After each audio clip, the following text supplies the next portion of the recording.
drink some beer! Beer! Beer! Beer! Beer! Beer!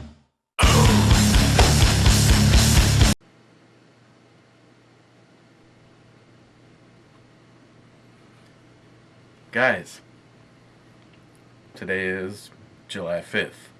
Yesterday was July 4th, Independence Day. I was personally busy saluting the flag yesterday, and it was just going to be way too hard for me to get a brew review in. So, quick recap how this all started. A long time ago, the best people from Britain came here and started America. We got sick of being treated like shit, kind of like right now, and we broke off and became America. America.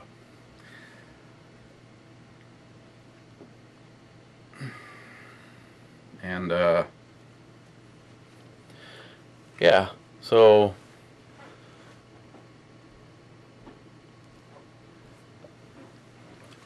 okay, this might not work out as well as I had hoped. Okay, focus. Guys, Saturday, and we're here to do a brew review. I'd like to thank Glock Ice William for doing a stand-in for me yesterday. And today before I do that, there was a beer mail. I'd like to thank NYHalfassprepper for sending me the rugby starter kit. You know exactly what I mean. We've got the resin. Not as many of these arrived as you had intended. Bangle. I've had this. I don't remember if I did a review on this or not, but it's been a while since I've had it. 6.5%, 69 IBUs, and restocking on the Righteous, which is good because I had one left and I was gonna actually have that tonight. Yeah, this was one of the better ones. So thank you, NYHalfassprepper. And the reason we're here, well, I don't know why you're here. We're looking at Iron Horse. This is from Fargo Brewing Company. This is their pale ale. This is from Johnnie Watson. Oh, and Johnnie, if it turns out that I really ever desire to have more of these, I noticed that the place just down the street actually had all three of the ones that you brought. This one is, and of course they take and put silver on silver, 5%, 32 IBUs, and it's in a can, so there's no bottle top to show you. So I hope everybody had a good time. They're having a good weekend. I personally I was just gonna do this beer right here.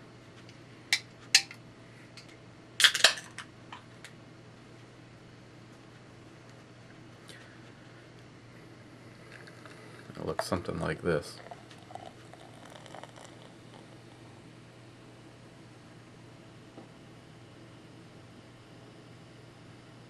Something like this. Just like this. Gotta pour it nice and slow.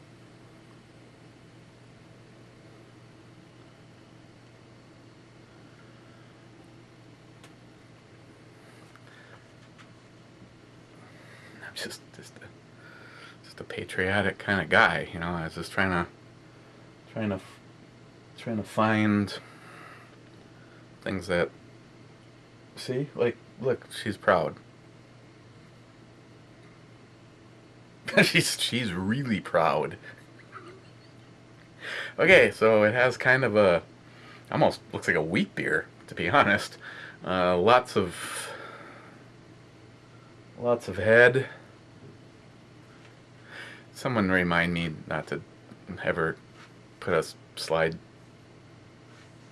show together again. Maybe you won't remind me to. Okay.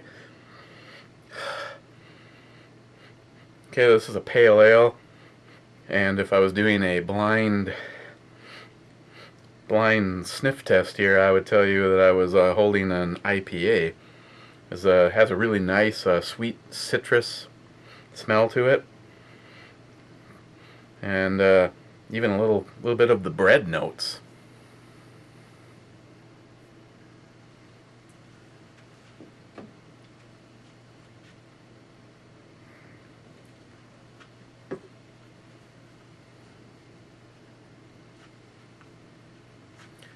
Okay, so what is...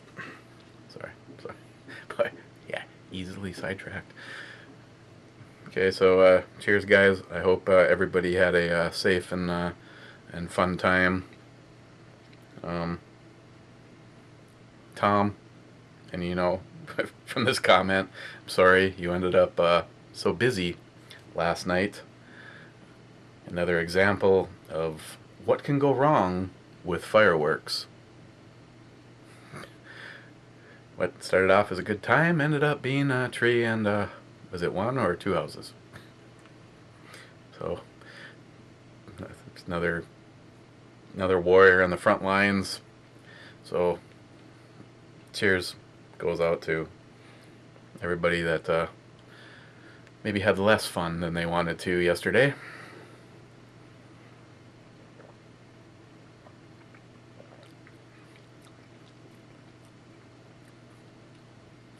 Yeah, that's citrus.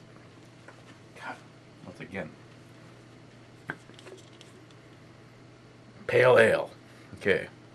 I'd read what was on the can, but it's almost like a secret code.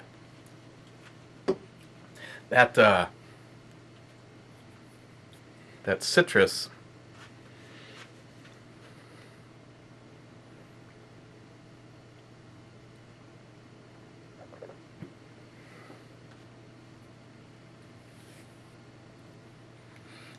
citrus is right there, right up front.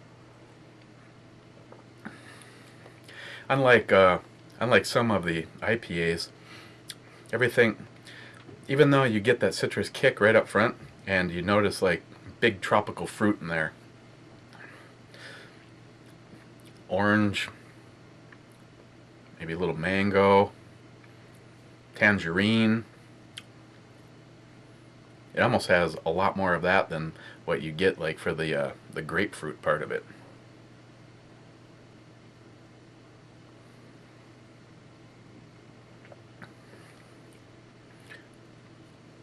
Right behind that is like a dry, kind of a bitter area. Get just a little bit of the breadiness to it, and then kind of leaves you with a little bit of a dry, bitter finish. Mouthfeel, extremely light. Even though you're getting all those flavors, they all seem a little washed out, little like light pale ale, for instance, comes to mind.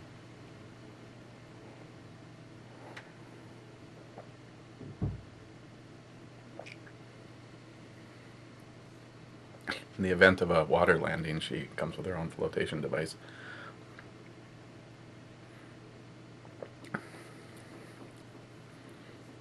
Yeah, definitely I personally would never categorize this as a pale ale. This is like almost like a light IPA. Just has like way more flavor, and oh, it's got floaties too.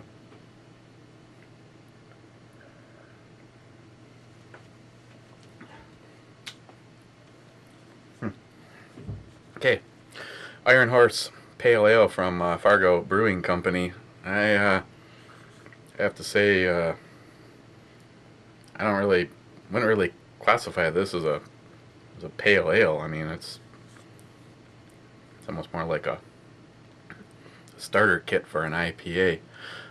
I'm overall, The flavor and taste and everything isn't bad. It's pretty smooth, but like I said, I wouldn't categorize it as a pale ale, and probably for that, I'm going to give this a 6 on the E scale. Ooh, twofer. So thank you, Johnny. Tomorrow, Sunday, again, these last 2 days have been kind of messed up for me. Had some like emergency work to do, and didn't get an opportunity to get out and get shooting, which I'm hoping to do tomorrow, even though yesterday was okay all the way up until about the time that it gets dark and they're going to do fireworks in my location. It actually we had rain about an hour before, and I know they went off without a hitch. And then today was nice all day, and it's kind of clouded over right now, but it's very warm and muggy, at least maybe not for most of the people listening to this. Be like going, yeah, right now it's 100 and something, and you could like hang tissue in the air. It's not quite that bad, but the humidity is pretty high. Tomorrow, I was hoping they'll get the opportunity to get out and head out to the shack, but with forecast is already 65% chance of rain for tomorrow. But it'd still be nice to be able to get out and do a few, knock out a few of the videos that I need to do over on the other channel. And I really want to give that Epsilon break a try from VG6. They've had an opportunity now for well over a year with that Gamma. You guys have seen my video on that. Really like it. I haven't had a chance to play around with a lot of high-end comps and for an AR, but this was one kind of the selling point for it. Is some of them get kind of big, kind of gaudy. Like for instance, Ms. Bomey's GRG. It's so big that you can't even. Tom had sent her that Vietnam era bayonet, and you can't. Did I leave the lug on there? Yeah, lug's still on there. Can't actually use it on there. I could open up the end of the bayonet just a little bit to slip over it, but I was informed she didn't want to do that. She, the fact that Tom sent it to her and that it's an actual Vietnam era bayonet, I wasn't allowed to touch it. I'd have better chances of lathing down the brake so that it fit, but yeah, that one is huge in comparison. The VG6, they wanted to take something the same footprint as a birdcage style and make it work, and it does work. As a matter of fact, if I had any complaints about it at all, with 223, pretty much looks good, just slight little nudge back. It doesn't feel like a 223, but with 556, it actually overcomps. And if you watch the video, if I slow it down, it actually pushes the barrel down a little. Something I didn't really notice while I was shooting it, because you expect the other to happen. But that's why with this Epsilon one, they made it a little bit more aggressive looking. Doesn't fit in the same footprint as a birdcage, but I noticed this one has less of the top holes in it, so just working with something that actually works. And of course, I've had much more feedback lately on all that after it's all packed up because it was supposed to go. Spending a lot of time on the phone and in person with John Huber from Huber Concepts, and got that their square brake on the Mosin. A lot of thought went into that.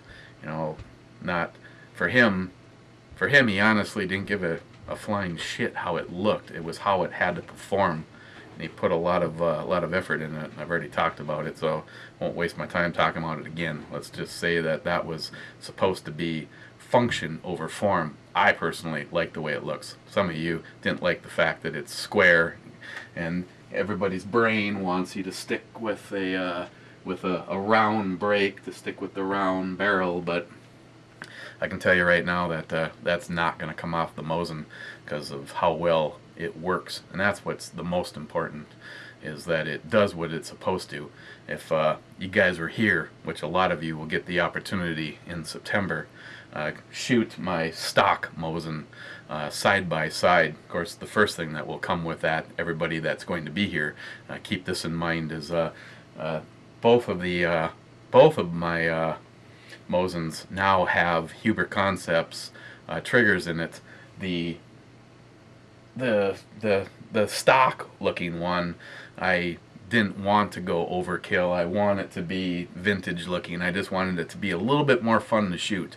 I didn't have to do anything but change out the trigger. If I ever want to make it 100% stock again, all I have to do is push a pin out of the way, slide the original trigger back in place.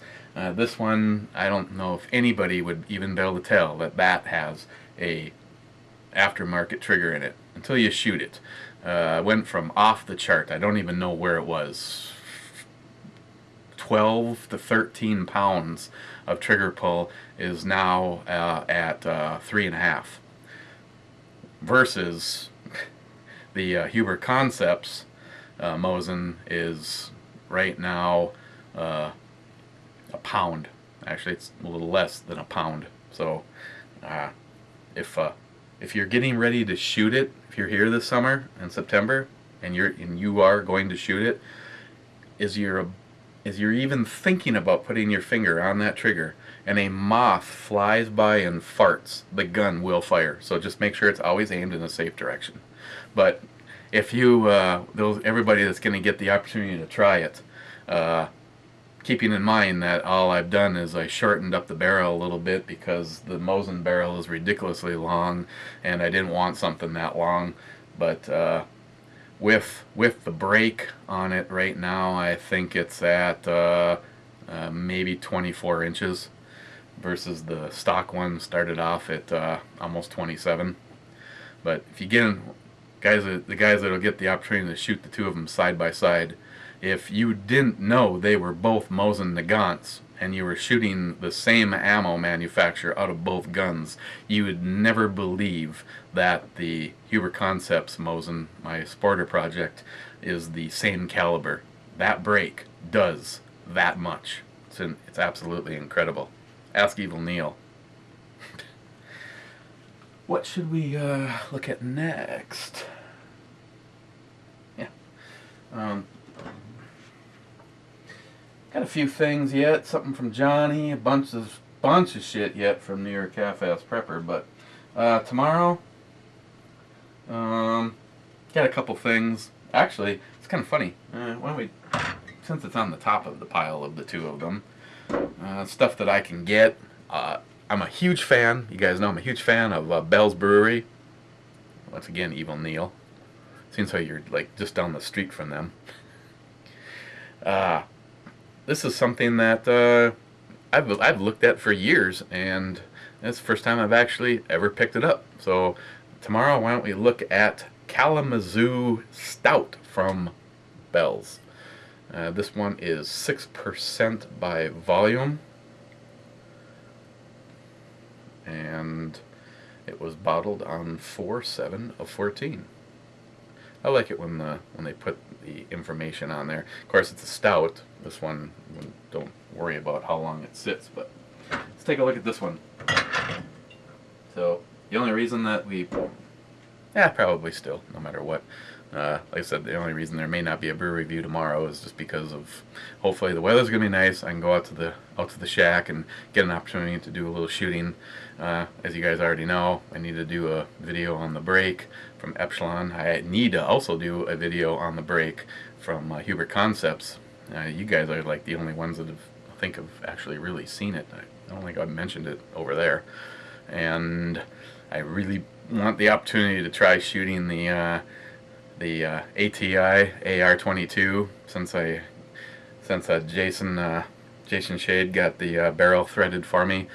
Obviously it's a 22. It's probably not going to be anything worth discussing, but I think it looks cool. So hopefully the weather will hold. I can get out there and shoot this. So, okay, Chuck, are you happy? It's a brew review up, and I did it. So you don't have to like walk around the house wondering what the hell to do. I mean, by now you've you've mowed the lawn, and you have a brand new lawnmower, so you've washed and waxed it. As we speak, you're probably just sitting on it. I'd give anything to have a video of you just sitting on your tractor, making vroom vroom noises. Of course, having said that, this is all entirely possible now. So we'll have to negotiate the anything part of that comment. See, what else? What else can I say about Chuck? Oh, do I miss Chuck? Huh. Yeah.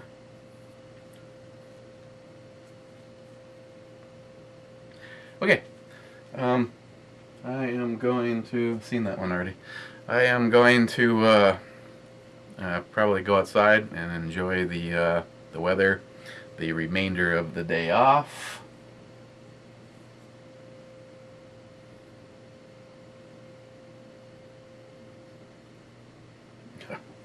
Just love the flag. So, once again, hope you guys all had a safe and fun time. And, you know, if someone doesn't know what that flag actually stands for, you know, make sure they know that it just doesn't stand for fireworks and the barbecue grill and a long weekend. Well, sometimes it's a long weekend this year. So, again, cheers, guys. Appreciate all of the positive comments and your friendships. And we will hopefully see you tomorrow. We'll take a look at the Kalamazoo Stout from Bell's.